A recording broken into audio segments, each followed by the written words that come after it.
믿을 수 없는 일이 벌어졌습니다. 결혼을 반대하러 한국까지 온 여성이 단 일주일 만에 그 나라에 정착하겠다고 결심했습니다. 낯선 도시, 전혀 알지 못하던 문화 속에서 그녀가 발견한 건 단순한 사랑이 아니었습니다. 안녕하세요, 여러분. 오늘은 특별한 이야기를 들려드릴까 합니다. 라트비아에서 안정된 직장을 가진 은행 부지점장이 동생의 국제결혼을 막으러 한국에 왔다가 인생이 완전히 바뀐 사연입니다. 단지 일주일 만에 그녀의 마음을 완전히 돌려놓은 한국의 매력은 무엇이었을까요? 처음엔 반감과 걱정으로 가득 찼던 그녀가 결국 한국에 정착하기로 결심한 이유는 무엇이었을까요? 단순히 한국의 발전된 모습? 아니면 그곳에서 만난 누군가 때문이었을까요? 라트비아에서의 안정된 삶을 포기하고 낯선 나라에서 새 출발을 결심하게 된 그 이면에는 우리가 상상하지 못했던 사연이 숨어 있었습니다. 오늘 이 이야기는 단순한 해외 감동 사연이 아닙니다. 편견을 깨고 새로운 삶을 찾아가는 용기, 그리고 가족의 의미를 다시 한번 생각하게 하는 진솔한 이야기입니다. 이제 곧 펼쳐질 안나의 여정을 따라가 보실까요? 여러분도 혹시 인생의 중요한 선택의 기로에 서 계신다면 오늘 이 이야기가 작은 용기를 드릴 수 있기를 바랍니다. 앞으로 펼쳐질 이야기가 궁금하시다면 지금 바로 구독과 좋아요, 알림 설정을 눌러주세요. 여러분의 응원이 더 좋은 콘텐츠를 만드는 힘이 됩니다. 그럼 지금부터 안나의 놀라운 이야기를 시작하겠습니다. 제 이름은 안나 바실리에바입니다. 동유럽 라트비아의 수도 리가에서 은행 부지점장으로 일하고 있죠. 어릴 적부터 저는 꿈 많은 아이였습니다. 세계 여행을 하고 다양한 문화를 경험하고 싶었어요. 하지만 인생은 항상 계획대로 흘러가지 않더군요. 20대 초반 아버지가 갑작스러운 병으로 세상을 떠나셨습니다. 그때부터 저는 어머니와 여동생 엘리사의 유일한 지원자가 되었습니다. 대학을 졸업하자마자 바로 은행에 취직했고 승진을 위해 밤낮 없이 일했습니다. 안정된 수입, 좋은 집, 가족의 행복. 이것이 제 인생의 목표였습니다. 모험과 꿈은 뒤로 미뤄둔 채 말이죠. 리가는 아름다운 도시입니다. 중세 건축물이 즐비한 구시가지는 관광객들로 늘 붐비죠. 하지만 우리 같은 현지인들에게 현실은 그리 화려하지만은 않습니다. 의료 시스템은 여전히 개선이 필요하고 젊은이들은 더 나은 기회를 찾아 서유럽으로 떠나곤 합니다. 엘리사는 저와 달랐습니다. 항상 모험을 즐기고 새로운 것을 찾아 나서는 아이였죠.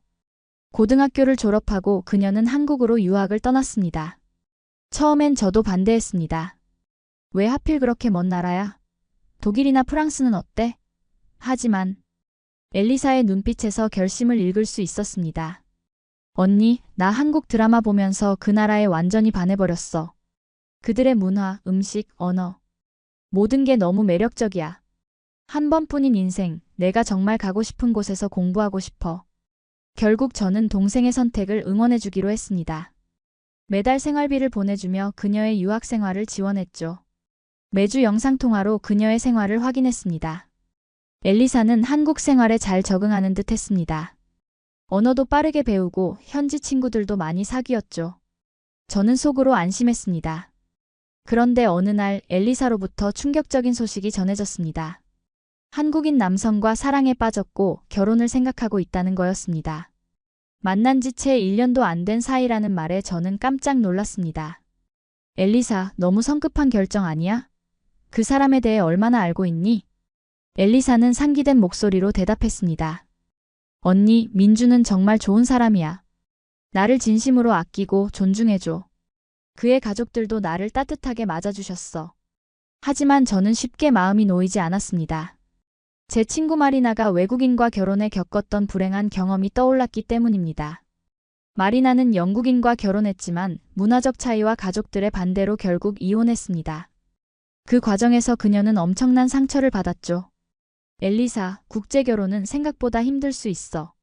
언어도, 문화도 다르고. 나중에 아이가 태어나면 어떤 문화로 키울지도 문제가 될 수 있어. 하지만 엘리사는 제 걱정을 귀담아 듣지 않았습니다.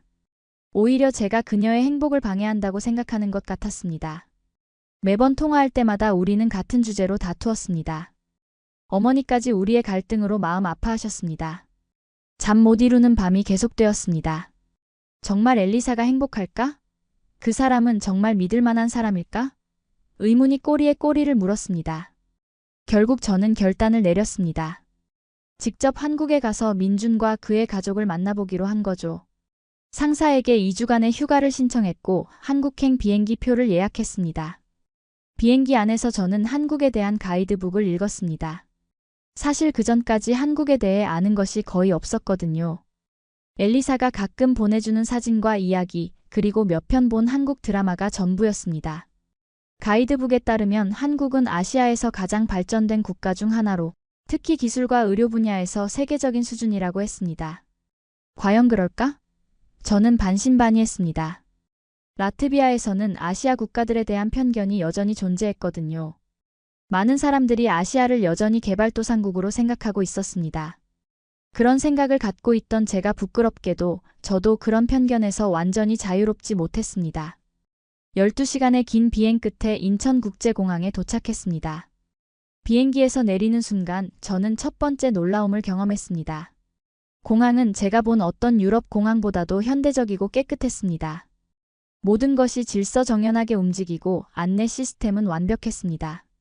직원들은 모두 친절했고 영어로 소통하는데도 큰 문제가 없었습니다.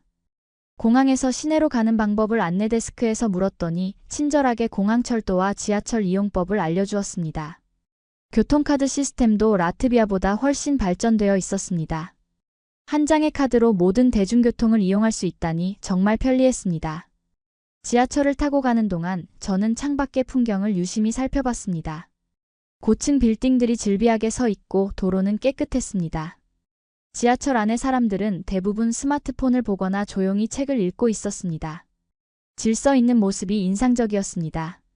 그런데 갑자기 불쾌한 일이 벌어졌습니다. 취기가 오른 중년 남성이 제 옆에 와서 앉더니 영어로 어디서 왔는지 묻기 시작했습니다. 처음엔 친절하게 대답했지만 그가 점점 더 가까이 다가오며 불편한 질문을 하기 시작했습니다. 낯선 나라에서 이런 상황을 맞닥뜨리니 어떻게 대처해야 할지 몰라 당황스러웠습니다. 그때였습니다. 제복을 입은 영무원이 즉시 다가와 그 남성에게 뭐라고 말했습니다. 언어는 이해할 수 없었지만 그 남성이 곧 자리를 비웠습니다. 영무원은 저에게 영어로 괜찮은지 물었고 다음 역에서 경찰관이 도움을 줄 거라고 했습니다. 정말로 다음 역에서 젊은 경찰관이 지하철에 올라타 저에게 다가왔습니다. 안녕하세요. 괜찮으신가요? 불편한 일이 있으셨다고 들었습니다. 완벽한 영어를 구사하는 그 경찰관에게 저는 안도감을 느꼈습니다. 친절하게 제가 어디로 가는지 물었고 엘리사의 주소를 보여주자 놀란 표정을 지었습니다.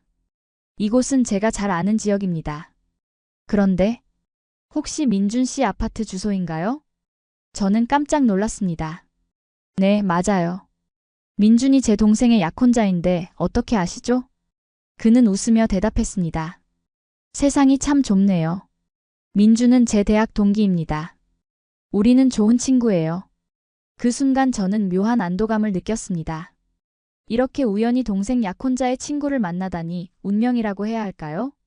경찰관은 자신이 근무를 마치고 나면 저를 민준의 아파트까지 데려다 주겠다고 제안했습니다. 처음에는 거절하려 했지만 낯선 도시에서 길을 헤맬 생각을 하니 그의 제안이 고마웠습니다. 그의 도움으로 저는 무사히 민준의 아파트에 도착했습니다. 엘리사는 제가 갑자기 한국에 온 것에 놀랐지만 반갑게 맞아주었습니다. 민준 역시 친절했습니다. 키가 크고 단정한 모습의 첫인상은 나쁘지 않았습니다. 그는 유창한 영어로 저를 환영했고 편안하게 묵을 수 있도록 방을 준비해 두었습니다. 안나 씨, 먼 길 오느라 고생 많으셨어요. 엘리사가 언니분에 대해 많이 이야기했어요. 드디어 만나게 되어 기쁩니다. 민준의 진심 어린 환영에도 저는 여전히 경계심을 풀지 못했습니다. 이것이 단지 표면적인 친절함은 아닐까 의심했죠. 하지만 그날 저녁 민준의 가족들과 함께한 식사 자리는 제 생각을 조금씩 바꿔놓았습니다. 민준의 부모님은 매우 따뜻했습니다. 비록 영어를 유창하게 하지는 못했지만 진심으로 저를 환영한다는 마음이 전해졌습니다. 특히 민준의 어머니는 제가 좋아할 만한 한국 음식을 여러 가지 준비해 두셨더군요. 라트비아에서는 맛볼 수 없는 다양한 반찬과 김치, 불고기 등이 테이블에 가득했습니다. 식사 중에 민준의 아버지가 말씀하셨습니다. 우리 민준이가 엘리사를 진심으로 사랑합니다. 다른 나라에서 온 며느리지만 우리에겐 이미 가족입니다. 그 말에 저는 무언가 가슴이 따뜻해지는 것을 느꼈습니다. 라트비아에서는 외국인에 대한 경계심이 여전히 강한데 이렇게 개방적으로 받아들여 주다니 놀라웠습니다. 어제 만난 경찰관은 김다니엘이란 친구였어요. 다음 날 다니엘이 찾아왔습니다. 그는 휴일을 이용해 저를 서울 곳곳에 안내해 주겠다고 제안했습니다. 처음에는 망설였지만 엘리사와 민준이 함께 가자고 권유하여 수락했습니다. 다니엘은 훌륭한 가이드였습니다. 그는 경복궁부터 시작해 한국의 역사와 문화에 대해 상세히 설명해 주었습니다. 조선 왕조의 역사, 한글의 창제 과정, 한국 전통 건축의 아름다움까지. 그의 설명을 들으며 저는 한국 문화의 깊이에 감탄했습니다. 한국은 5,000년의 역사를 가진 나라입니다. 수많은 침략과 어려움을 겪었지만 우리는 항상 다시 일어났어요. 특히 한국전쟁 이후의 발전은 세계적으로도 유례가 없는 일이죠. 다니엘의 이야기는 제가 가지고 있던 아시아에 대한 편견을 하나씩 깨뜨려 갔습니다. 특히 인상적이었던 것은 서울의 공공시설이었습니다. 깨끗한 공원, 잘 정비된 도로, 편리한 대중교통. 이 모든 것이 시민들의 세금으로 잘 관리되고 있다는 설명을 들으며 저는 감탄했습니다. 점심으로 다니엘이 추천한 한식당에 갔습니다. 저는 생전 처음 먹어보는 비빔밥의 맛에 놀랐습니다. 다양한 채소와 고기, 계란이 어우러진 그 조화로움이 입안에서 춤을 추는 것 같았습니다. 한국 음식은 건강에도 좋아요. 발효식품인 김치는 세계적으로도 인정받는 슈퍼푸드죠. 다니엘의 말에 저는 미소 지었습니다. 처음에는 낯설었던 김치의 맛이 이제는 중독성 있게 느껴졌거든요. 식사 후 우리는 한강공원으로 향했습니다. 도시 한가운데를 가로지르는 거대한 강과 그 주변의 아름다운 공원을 보며 저는 또 한 번 놀랐습니다. 많은 사람들이 자전거를 타거나 조깅을 하고 가족들은 돗자리를 펴고 피크닉을 즐기고 있었습니다. 라트비아에는 이런 곳이 없나요? 다니엘이 물었습니다. 물론 아름다운 공원들이 있지만 이렇게 도시 중심에 이런 거대한 자연 공간이 있는 건 정말 특별해요. 더구나 이렇게 안전하고 깨끗하게 관리되고 있다는 점이 놀랍습니다. 해가 저물기 시작할 때 우리는 남산타워로 향했습니다.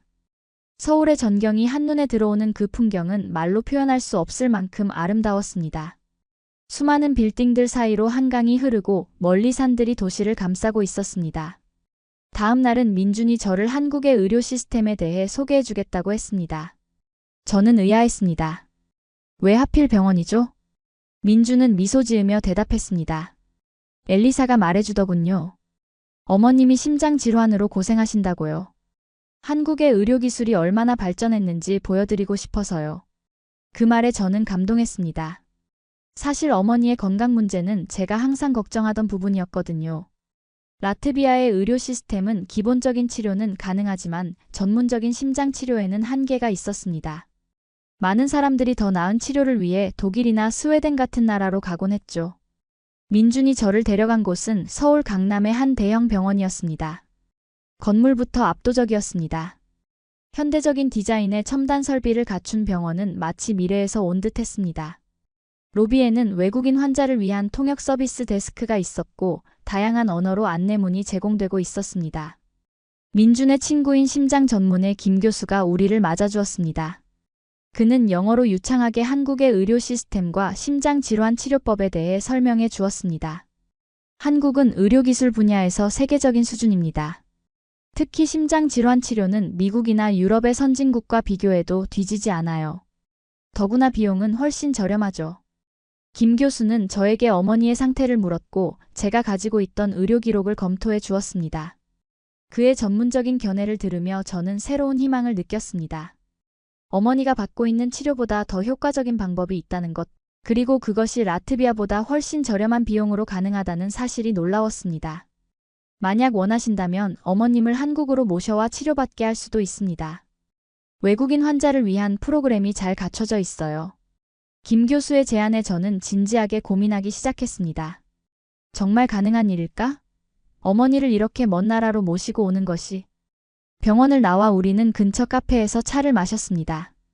민준은 제 생각을 물었습니다. 정말 감사해요, 민준 씨.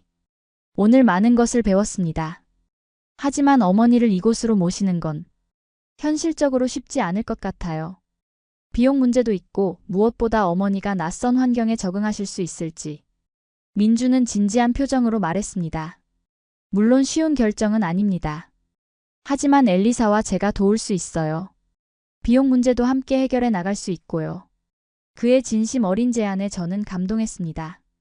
겨우 며칠 전까지만 해도 저는 민준을 의심의 눈초리로 바라봤는데 이제는 그가 진정으로 엘리사와 우리 가족을 생각한다는 것을 느낄 수 있었습니다. 카페를 나와 걷고 있을 때 제 휴대폰이 울렸습니다. 라트비아에서 걸려온 전화였습니다. 어머니의 상태가 갑자기 악화되어 입원하셨다는 소식이었습니다. 저는 그 자리에서 얼어붙었습니다. 민주는 제 표정을 보고 무슨 일인지 물었고 상황을 설명하자 그는 즉시 행동했습니다. 먼저 귀국 비행기표를 예약해야 해요. 그리고 김 교수님께 연락해서 어머님의 상태에 대해 조언을 구해보죠. 민준의 침착한 대처에 저는 안정을 찾을 수 있었습니다. 그는 바로 노트북을 열어 비행기표를 검색했고 다음 날 아침 비행기를 예약했습니다. 동시에 김 교수에게 연락해 어머니의 상태에 대해 상담했습니다. 그날 밤 저는 잠을 이루지 못했습니다. 어머니에 대한 걱정, 그리고 지난 며칠간 경험한 한국에서의 일들이 머릿속을 맴돌았습니다. 그리고 문득 한 가지 생각이 떠올랐습니다. 만약 어머니를 한국으로 모시면 어떨까? 다음 날 아침 공항으로 가기 전 저는 민준과 엘리사 그리고 다니엘에게 제 생각을 이야기했습니다. 어머니를 한국으로 모시고 싶어요. 여기서 치료받으시면 더 좋은 결과를 얻을 수 있을 것 같아요. 하지만 문제는 제가 라트비아에 있는 직장을 그만두어야 한다는 점이죠. 모두가 놀란 표정을 지었습니다. 엘리사가 먼저 말했습니다. 언니, 정말 그렇게 할 수 있어? 라트비아에서의 안정된 생활을 포기하는 건 쉬운 결정이 아닐 텐데. 저는 깊은 숨을 내쉬었습니다. 아직 확실한 건 아니야. 먼저 어머니의 상태를 확인하고 의사와 상담한 후에 결정할 거야. 하지만 김 교수님이 설명해 주신 치료법이 어머니에게 희망이 될 수 있다면 그 가능성을 포기하고 싶지 않아. 다니엘이 조심스럽게 제안했습니다. 만약 한국으로 이주를 결정하신다면 제가 도울 수 있는 일이 있을 거예요. 외국인들을 위한 취업 정보나 비자 문제 등에 대해서도 알아볼 수 있고요. 민준도 고개를 끄덕였습니다. 저희 회사에 국제금융 전문가가 필요하다고 들었어요. 안나 씨의 경력이라면 충분히 기회가 있을 거예요. 그들의 지지에 저는 감사함을 느꼈습니다. 라트비아로 돌아가는 비행기 안에서 저는 지난 일주일간의 경험을 되돌아보았습니다. 처음 한국에 도착했을 때의 저와 지금의 제가 얼마나 다른지 놀라웠습니다. 한국은 제가 상상했던 것보다 훨씬 발전되어 있었고 사람들은 친절했으며 무엇보다 안전하고 질서 있는 사회였습니다. 라트비아에 도착하자마자 저는 병원으로 직행했습니다. 어머니는 다행히 위기를 넘기셨지만 의사는 장기적인 치료가 필요하다고 했습니다. 더 전문적인 치료를 받으려면 외국으로 가야 한다는 말도 덧붙였습니다. 저는 김 교수가 알려준 정보를 라트비아 의사와 상담했습니다. 의사는 놀란 표정을 지었습니다.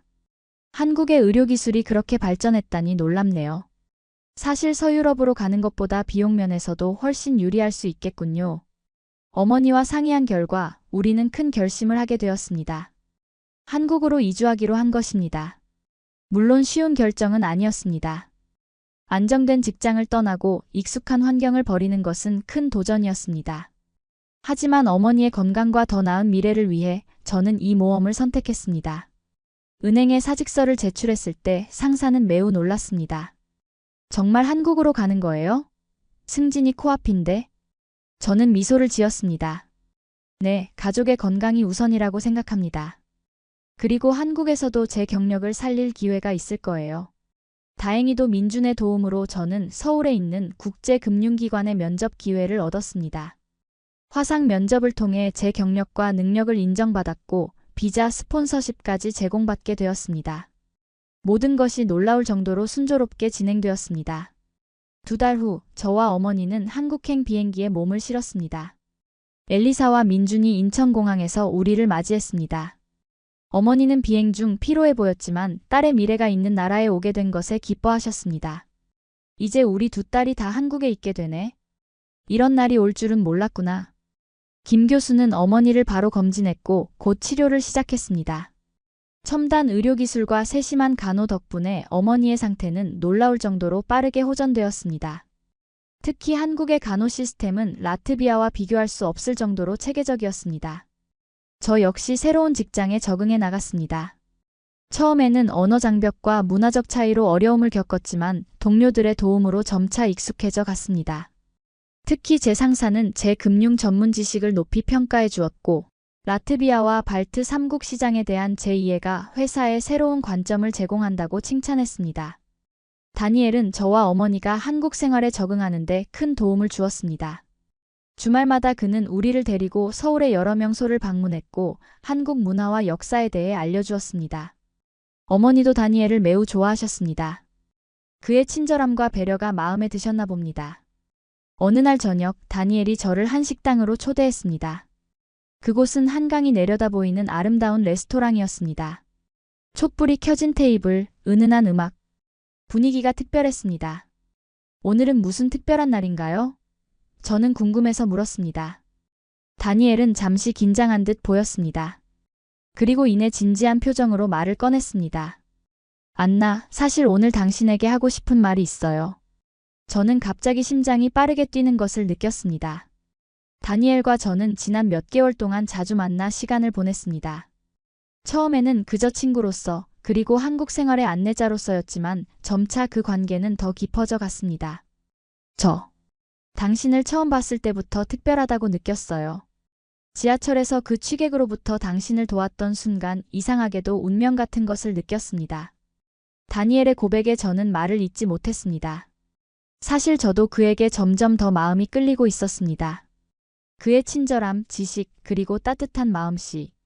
하지만 저는 아직 한국 생활에 완전히 적응하지 못했고 어머니의 건강과 새 직장에 집중해야 했습니다. 다니엘, 저도 당신에게 특별한 감정을 느끼고 있어요. 하지만 지금은 다니엘은 제 말을 끊었습니다. 서두르지 않아도 돼요. 제가 기다릴게요. 지금은 어머님의 건강과 당신의 적응이 더 중요하니까요. 그의 이해심에 저는 감동했습니다. 다니엘은 단순히 로맨틱한 관계를 원하는 것이 아니라 제 상황을 진심으로 이해하고 배려해주는 사람이었습니다. 그날 밤 집으로 돌아오는 길에 저는 제 인생이 얼마나 크게 바뀌었는지 실감했습니다. 불과 몇 개월 전만 해도 저는 라트비아에서 안정된 삶을 살고 있었습니다. 엘리사의 결혼을 반대하기 위해 한국에 왔던 제가 이제는 이곳에서 새로운 삶을 시작하고 있으니 말입니다. 다음 날 엘리사가 결혼 준비로 바쁜 와중에도 저를 찾아왔습니다. 언니, 어제 다니엘 오빠와 만났다며? 어땠어? 저는 살짝 당황했습니다. 네가 어떻게 알았어? 엘리사는 장난스럽게 웃었습니다. 다니엘 오빠가 민준에게 조언을 구했거든. 어떻게 고백해야 할지. 저는 얼굴이 붉어지는 것을 느꼈습니다. 아직 확실한 건 없어. 지금은 어머니 건강이 우선이고. 언니, 넌 항상 그래. 남들 생각만 하고 정작 자신의 행복은 뒤로 미루잖아. 이제는 내 행복도 생각해도 되지 않을까? 엘리사의 말에 저는 깊은 생각에 잠겼습니다. 정말 그동안 저는 가족을 위해 제 행복을 미뤄두었던 것 같습니다. 아버지의 부재 이후 저는 가족의 생계를 책임지는 역할을 자처했고 그 과정에서 제 꿈과 욕망은 뒤로 미뤄두었습니다. 고마워, 엘리사. 내 말이 맞아. 조금 더 시간을 두고 생각해 볼게. 며칠 후 저는 다니엘에게 연락했습니다. 우리는 남산공원에서 만나기로 했습니다. 가을이 깊어가는 공원은 아름다운 단풍으로 물들어 있었습니다. 다니엘, 생각해봤어요. 저도 당신에게 특별한 감정이 있어요. 하지만 천천히 알아가고 싶어요. 서두르지 않고. 다니엘은 환한 미소를 지었습니다. 그것만으로도 충분해요. 우리에겐 시간이 있으니까요. 그렇게 우리는 서로를 더 알아가기로 했습니다. 데이트를 시작했고 점점 더 가까워졌습니다. 다니엘은 제가 한국 문화에 적응하는 데 큰 도움을 주었고 저는 그에게 라트비아의 문화와 역사에 대해 알려주었습니다. 한편 어머니의 건강은 놀라울 정도로 호전되었습니다. 김 교수의 첨단 치료법 덕분에 어머니는 다시 활기를 찾으셨고 심지어 가벼운 산책도 가능해졌습니다.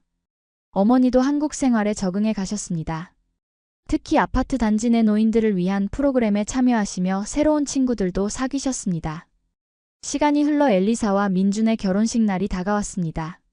결혼식은 한국 전통과 서양식이 혼합된 형태로 준비되었습니다. 엘리사는 아름다운 한복을 입고 전통 의식을 치른 후 화이트 드레스로 갈아입고 서양식 예식을 진행할 예정이었습니다. 결혼식 전날 저와 어머니는 전통 한복을 맞추러 갔습니다. 화려한 색상과 아름다운 디자인의 한복을 입어보는 것은 특별한 경험이었습니다. 특히 어머니는 한복의 우아함에 매료되셨습니다. 이렇게 아름다운 옷은 처음이구나. 라트비아의 전통 의상과는 또 다른 매력이 있어. 결혼식 당일 한옥으로 지어진 전통 혼례장은 아름답게 꾸며져 있었습니다. 붉은 기둥과 푸른 지붕 그리고 아름다운 정원이 있는 한옥은 마치 시간을 거슬러 올라간 듯한 느낌을 주었습니다.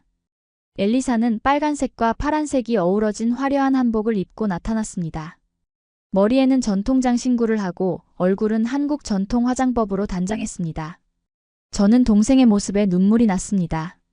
이국적인 아름다움이 그녀에게서 빛나고 있었습니다. 민준 역시 전통 한복을 입고 의젓한 모습으로 나타났습니다. 그의 부모님과 친척들이 모두 모여 이 특별한 날을 축하했습니다.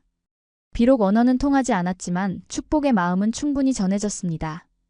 전통 의식 중 하나로 신랑과 신부가 서로에게 절을 하는 장면이 특히 인상적이었습니다. 서로에 대한 존중과 약속을 담은 그 모습에서 저는 한국 문화의 아름다움을 다시 한번 느꼈습니다. 의식이 끝난 후 모두가 현대식 웨딩홀로 이동했습니다. 엘리사는 화이트 드레스로 갈아입고 서양식 결혼식을 위한 준비를 마쳤습니다. 민준 역시 턱시도로 갈아입었습니다. 예식장에는 양가 가족과 친구들이 모두 모였습니다. 다니엘은 제 옆에 앉아 행사 내용을 조용히 통역해 주었습니다. 그의 존재는 저에게 큰 위안이 되었습니다. 서양식 예식이 진행되는 동안 저는 문득 이 모든 것이 꿈만 같다는 생각이 들었습니다. 불과 몇 개월 전 저는 이 결혼을 반대하기 위해 한국에 왔습니다. 그런데 지금은 이 자리에서 진심으로 두 사람의 행복을 빌고 있습니다. 인생이란 얼마나 예측할 수 없는 것인지 새삼 느끼게 되었습니다. 피로연 중에 민준의 아버지가 즉석 연설을 하셨습니다. 다니엘이 조용히 통역해 주었습니다. 오늘 우리는 두 가족이 하나가 되는 것을 축하합니다. 국적과 문화는 다르지만 사랑과 존중으로 하나가 될 수 있다는 것을 보여주는 아름다운 날입니다. 특히 안나 씨와 어머님께서 머나먼 곳에서 이곳 한국으로 오셔서 새 삶을 시작하신 용기에 감동받았습니다. 이제 우리는 모두 한 가족입니다. 그 말에 저는 감동의 눈물을 흘렸습니다. 맞습니다. 이제 우리는 한 가족이 되었습니다. 국적과 문화, 언어의 장벽을 넘어 하나가 된 것입니다. 피로연이 끝나고 엘리사가 저에게 다가왔습니다. 그녀의 눈에도 눈물이 고여 있었습니다. 언니, 고마워. 처음에는 반대했지만 결국 내 선택을 존중해 주었고 심지어 한국까지 와서 새 삶을 시작했잖아. 정말 감사해. 저는 동생을 꼭 안아주었습니다. 네가 행복하다면 그걸로 충분해. 그리고 사실은 나도 이제 여기서 행복해. 결혼식 이후 몇 달이 지났습니다. 어머니의 건강은 완전히 회복되었고 저는 직장에서도 인정받기 시작했습니다. 특히 동유럽과 발트 지역 시장 진출 프로젝트에서 중요한 역할을 맡게 되었습니다. 다니엘과의 관계도 점점 더 깊어졌고 우리는 결혼을 진지하게 고려하기 시작했습니다. 어느 날 다니엘이 특별한 제안을 했습니다.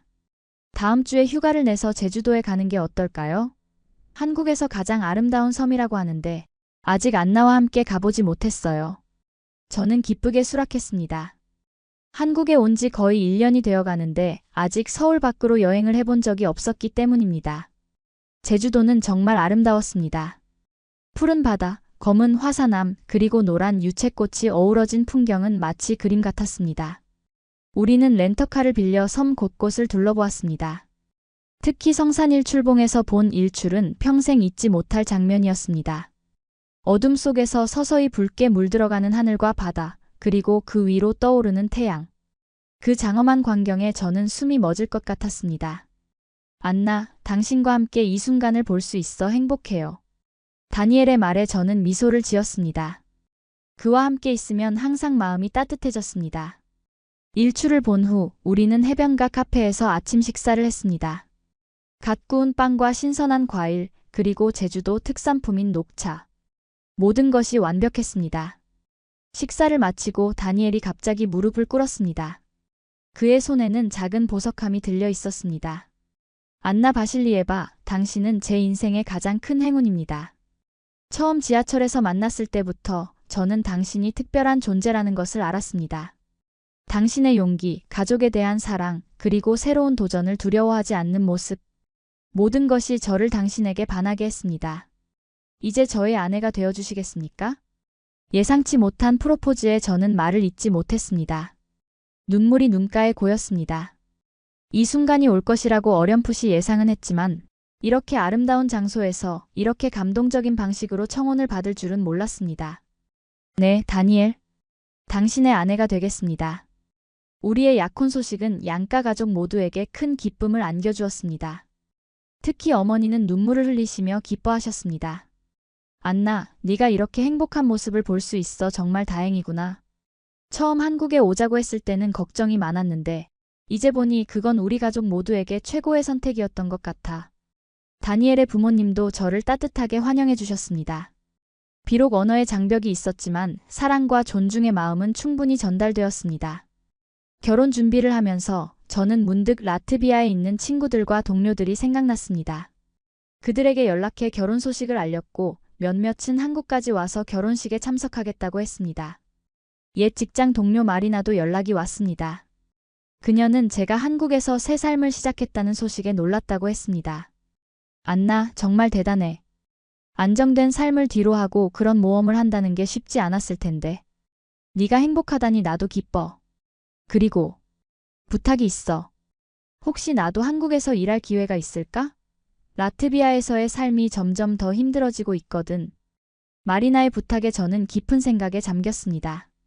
그녀도 저처럼 새로운 시작을 원하는 것 같았습니다. 저는 제 회사에 마리나의 이력서를 전달하기로 했습니다. 어쩌면 그녀도 한국에서 새로운 기회를 찾을 수 있을지도 모릅니다. 결혼식 날 서울의 아름다운 정원에서 우리의 결혼식이 열렸습니다. 라트비아에서 온 친구들과 한국의 가족들이 함께 모여 이 특별한 날을 축하했습니다. 저는 다니엘에게 라트비아어로 사랑의 맹세를 했고 다니엘은 한국어로 맹세했습니다. 서로 다른 언어지만 그 안에 담긴 사랑의 의미는 같았습니다. 결혼식 후 저와 다니엘은 신혼여행으로 유럽과 발트 3국을 여행했습니다. 다니엘에게 제 고향을 보여주고 싶었거든요. 리가의 구시가지, 발트해의 아름다운 해변, 그리고 제가 자라온 마을. 모든 것이 다니엘의 눈에는 신선하고 흥미로웠습니다. 리가에서의 마지막 날, 우리는 제 어린 시절 집을 방문했습니다. 지금은 다른 가족이 살고 있었지만 그들의 허락을 받고 잠시 둘러볼 수 있었습니다. 다니엘은 제 어린 시절 사진과 이야기에 깊은 관심을 보였습니다. 당신의 과거를 알게 되어 기뻐요. 이제 우리는 함께 미래를 만들어갈 거예요. 다니엘의 말에 저는 깊이 공감했습니다. 우리는 서로 다른 문화와 배경에서 왔지만 그것이 우리의 사랑을 방해하지는 않았습니다. 오히려 서로의 차이를 이해하고 존중하면서 더 깊은 유대감을 형성할 수 있었습니다. 한국으로 돌아온 후 우리의 새 삶은 순조롭게 시작되었습니다. 다니엘과 저는 서울 근교의 작은 아파트를 구입했고 어머니는 근처에 독립된 공간을 마련해 드렸습니다. 엘리사와 민준도 자주 방문해 가족 모임을 가졌습니다. 직장에서도 저는 승진하여 국제 업무 팀장이 되었습니다. 제 경험과 다국어 능력이 인정받은 것이었습니다. 특히 동유럽과 발트 지역 시장 개척에 중요한 역할을 하게 되었습니다. 어느 날 회사에서 특별한 제안을 받았습니다. 라트비아 리가에 지사를 설립할 계획이 있는데 제가 그 프로젝트를 총괄해 달라는 것이었습니다. 몇 개월간 라트비아에 체류하며 지사 설립을 진행해야 했습니다. 처음에는 고민했습니다. 다니엘과 떨어져 지내야 한다는 점이 걱정되었기 때문입니다. 하지만 다니엘은 오히려 저를 적극 지지해 주었습니다. 이건 정말 좋은 기회예요. 안나가 라트비아와 한국을 잇는 다리 역할을 할 수 있다니 멋지지 않나요? 걱정 마세요. 저도 휴가를 내서 중간에 방문할 수 있고 몇 개월은 금방 지나갈 거예요. 그의 격려에 힘입어 저는 이 프로젝트를 맡기로 결정했습니다. 라트비아로 돌아가는 비행기 안에서 저는 지난 2년간의 변화를 되돌아보았습니다. 처음 한국에 왔을 때는 단지 동생의 결혼을 반대하기 위해서였는데 이제는 한국이 제 새로운 고향이 되었고 저는 두 나라를 연결하는 중요한 역할을 맡게 되었습니다. 리가에 도착하자 묘한 기분이 들었습니다. 너무나 익숙한 거리와 건물들, 그러나 이제는 다른 시선으로 보게 된 고향 도시. 예전에는 당연하게 여겼던 것들이 이제는 새롭게 보였습니다. 지사 설립 작업은 생각보다 순조롭게 진행되었습니다. 제가 현지 사정에 밝고 언어에 능통했기 때문에 행정적인 절차나 인력 채용도 효율적으로 이루어졌습니다. 특히 젊은 라트비아인들 사이에서 한국 기업에 대한 관심이 높아 우수한 인재들을 많이 영입할 수 있었습니다. 라트비아에 체류하는 동안 저는 현지 대학에서 한국 문화와 비즈니스에 관한 특강도 몇 차례 진행했습니다. 젊은이들의 호기심 어린 질문들을 받으며 저는 제가 두 문화 사이의 가교 역할을 하고 있다는 사실에 뿌듯함을 느꼈습니다. 한국은 정말 드라마에서 보는 것처럼 발전된 나라인가요? 한국에서 외국인으로 살아가는 것이 어렵지 않나요? 한국어는 배우기 어려운가요? 이런 질문들에 저는 제 경험을 바탕으로 솔직하게 답변했습니다. 한국의 장점만이 아니라 제가 경험한 어려움이나 문화적 차이점도 함께 이야기했습니다. 그러면서도 새로운 도전을 두려워하지 말라는 메시지를 전했습니다. 저도 처음에는 두려움이 컸습니다. 안정된 삶을 버리고 낯선 나라로 간다는 것이 쉬운 결정은 아니었으니까요. 하지만 그 결정이 제 인생을 완전히 바꿔놓았습니다. 때로는 편안함의 영역을 벗어나야 진정한 성장을 경험할 수 있습니다. 3개월간의 라트비아 체류를 마치고 저는 한국으로 돌아왔습니다. 인천공항에 도착했을 때 다니엘과 어머니 그리고 엘리사 가족이 모두 마중 나와 있었습니다. 그들의 반가운 얼굴을 보는 순간 이곳이 진정한 제 집이라는 생각이 들었습니다. 귀국 후 얼마 지나지 않아 기쁜 소식이 있었습니다. 제가 임신한 것입니다. 의사는 건강한 아이라고 했고 다니엘은 기쁨에 어쩔 줄 몰라 했습니다. 어머니 역시 첫 손주를 기다리며 설레하셨습니다. 이 아이는 참 특별할 거야. 라트비아와 한국의 피를 모두 물려받은 아이니까. 어머니의 말씀에 저는 미소를 지었습니다.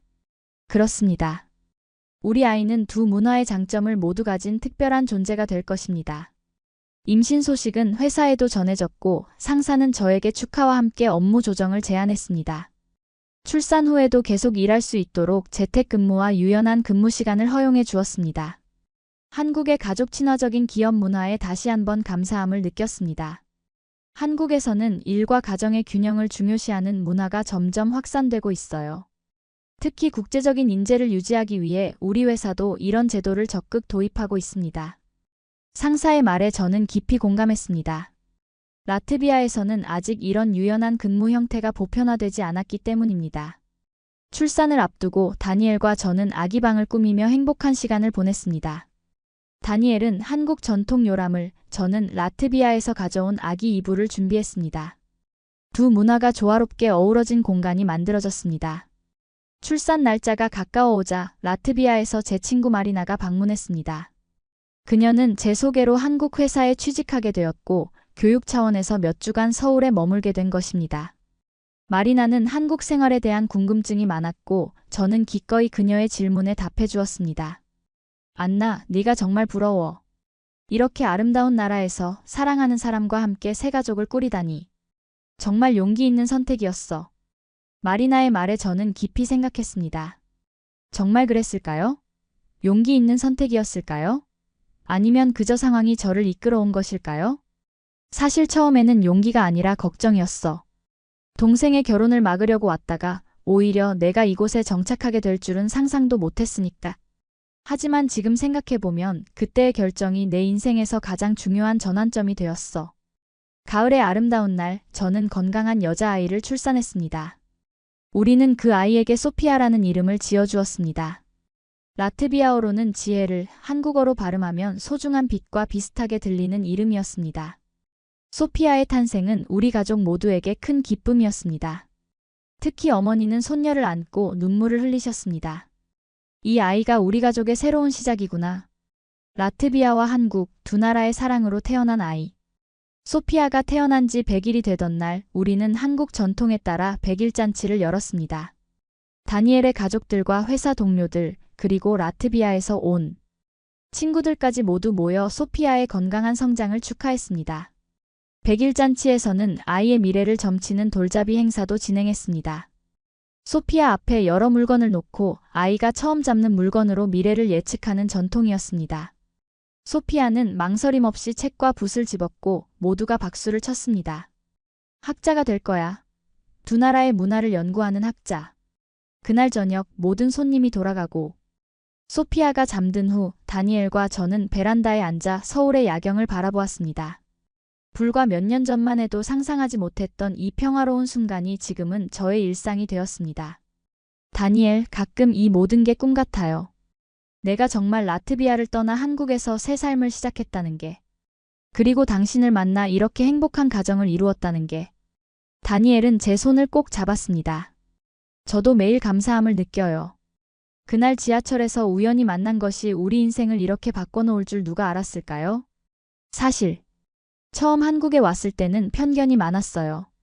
아시아 국가에 대한, 특히 동생의 결혼에 대한. 그런데 지금은 오히려 제가 이곳에서 행복을 찾았으니 참 아이러니하죠? 다니엘은 미소 지었습니다. 때로는 우리가 가장 두려워하는 것 속에서 가장 큰 행복을 찾기도 하나 봐요. 시간이 흘러 소피아는 두 돌을 맞이했습니다. 이번에는 라트비아식과 한국식을 혼합한 생일 파티를 열었습니다. 소피아는 벌써 두 개 언어를 자연스럽게 섞어 사용하기 시작했습니다. 한국어로 시작한 문장을 라트비아어로 마치는 모습이 너무나 귀여웠습니다. 그해 겨울 저는 뜻밖의 제안을 받았습니다. 한국과 발트 3국 간의 문화교류를 촉진하는 비영리 재단의 이사직을 맡아달라는 것이었습니다. 이 재단은 양국 간의 교육, 예술, 비즈니스 협력을 지원하는 것을 목표로 했습니다. 처음에는 망설였습니다. 은행에서의 안정된 경력을 버리고 새로운 분야로 뛰어드는 것이 쉬운 결정은 아니었기 때문입니다. 하지만 다니엘의 지지와 격려 덕분에 저는 결국 이 도전을 받아들였습니다. 안나는 이미 두 문화를 연결하는 가교 역할을 해왔어요. 이제 그 경험을 더 넓은 영역에서 활용할 수 있는 기회가 온 거죠. 재단에서의 첫 프로젝트는 라트비아 학생들을 위한 한국 문화 교육 프로그램이었습니다. 저는 직접 리가를 방문해 프로그램을 소개했고 많은 학생들이 관심을 보였습니다. 특히 한국의 기술 발전과 문화 콘텐츠에 대한 관심이 높았습니다. 이 프로그램을 통해 10명의 라트비아 학생들이 서울을 방문하게 되었고 저는 그들의 멘토가 되어 한국 생활을 안내했습니다. 그들의 눈에 비친 한국은 어떤 모습일까 궁금했습니다. 아마도 몇 년 전 제가 처음 왔을 때처럼 놀라움과 호기심으로 가득 차 있을 것입니다. 학생들과 함께 경복궁을 방문했을 때 한 학생이 물었습니다. 바실리에바 씨, 한국에 정착하기로 결정하셨을 때 가장 두려웠던 점은 무엇이었나요? 그 질문에 저는 잠시 생각에 잠겼습니다. 아마도 실패에 대한 두려움이었을 거예요. 안정된 삶을 버리고 완전히 새로운 시작을 한다는 것은 큰 모험이었으니까요. 하지만 지금 돌이켜보면 그 결정이 제 인생에서 가장 큰 축복이 되었습니다. 때로는 두려움을 마주하고 그것을 넘어서야 진정한 행복을 찾을 수 있다는 것을 배웠어요. 학생들의 방문이 끝나고 그들이 라트비아로 돌아간 후에도 우리는 계속 연락을 주고받았습니다. 몇몇 학생들은 한국 유학을 진지하게 고려하기 시작했고 저는 그들에게 필요한 정보와 조언을 아끼지 않았습니다. 어느 날 저녁 소피아를 재우고 난 후 저는 베란다에 앉아 일기를 썼습니다. 이제는 습관이 된 저의 일상이었습니다. 매일 밤 그날의 감사함을 적는 시간이었습니다. 오늘도 감사한 하루였다. 소피아가 처음으로 할머니라는 단어를 완벽하게 발음했다. 어머니가 얼마나 기뻐하셨는지. 다니엘은 오늘도 변함없이 든든한 지원자였다. 그리고 무엇보다 이 모든 행복이 한국이라는 나라에서 시작되었다는 사실이 새삼 놀랍다. 처음 이곳에 왔을 때는 단지 동생의 결혼을 반대하기 위해서였는데 이제는 내가 이곳에서 가정을 이루고 새로운 삶의 의미를 찾았다. 인생은 정말 예측할 수 없는 여정이다. 때로는 우리가 가장 저항하던 변화가 가장 큰 축복이 되기도 한다. 내일은 재단에서 새로운 프로젝트가 시작된다. 한국과 라트비아 간의 예술 교류 프로그램이다. 두 나라의 아름다운 문화가 만나 어떤 시너지를 낼지 기대된다. 이제 나는 더 이상 두 세계 사이에 갈등하지 않는다. 오히려 두 문화의 다리가 되어 더 많은 사람들에게 새로운 가능성을 보여주고 싶다. 일기를 마치고 고개를 들어 서울의 밤하늘을 바라보았습니다. 수많은 별들이 반짝이고 있었습니다. 문득 라트비아의 밤하늘이 생각났습니다. 같은 별들이 빛나고 있겠지만 다른 곳에서 바라보는 것이니 조금은 다르게 보일 것입니다. 저는 이제 두 세계에 속한 사람이 되었습니다. 라트비아의 뿌리를 간직하면서도 한국에서 새로운 잎을 피워낸 나무처럼 말입니다. 그리고 이 특별한 경험을 통해 저는 더 넓은 시각으로 세상을 바라볼 수 있게 되었습니다. 여러분도 새로운 도전 앞에서 망설이고 계신가요? 익숙한 모든 것을 떠나 새로운 가능성을 선택하는 것은 두렵고 어려운 일입니다. 하지만 저의 이야기가 여러분에게 작은 용기가 될 수 있기를 바랍니다. 때로는 가장 두려운 선택이 가장 아름다운 결말로 이어지기도 합니다. 마음속 깊은 곳에서 들려오는 목소리에 귀 기울여 보세요.